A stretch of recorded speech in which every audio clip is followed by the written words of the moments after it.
Welcome to update number 7 in the Woodshop build series.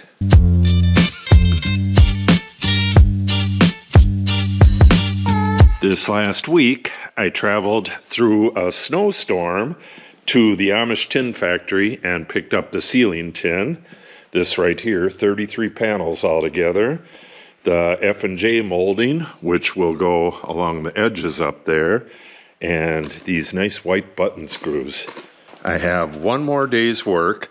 I need a girt along the top there, and I have to finish boxing out for the garage door hardware. Then I can start putting in the tin. The next update is going to have either a full ceiling or a partial ceiling. I'm not sure if I got this in last week's update or not, but I finished up all the joists, got it boxed out above the garage door, and I covered the last of the Pokey Stabby strips, which are these. I believe this is the last one showing.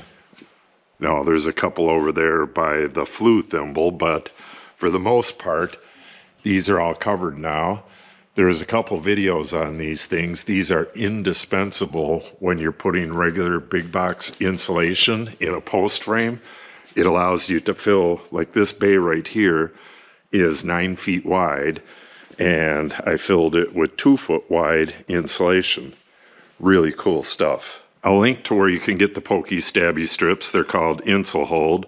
I'll link to that below, and I'll link to the videos where this stuff is put in. And lastly, I made 3 trips, or actually 4 trips to town. Town is a good ways away, so it's not a little thing. I picked up the last of the lumber for the girts on this wall, and insulation was on sale. This is the attic insulation, both this type and this type. This is about half of it. Once I get the entire ceiling in and all of this insulation, I'll be going up there and blowing in the last of it, which is why I put in those ceiling lights a few videos ago.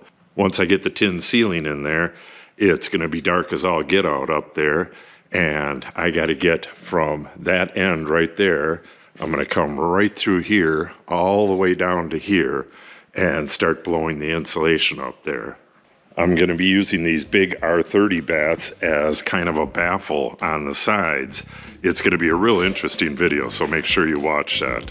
So, in the next video, I should have at least some tin on the ceiling. I may have it all in. I really don't know how fast this is going to go in, so it's getting real exciting, guys.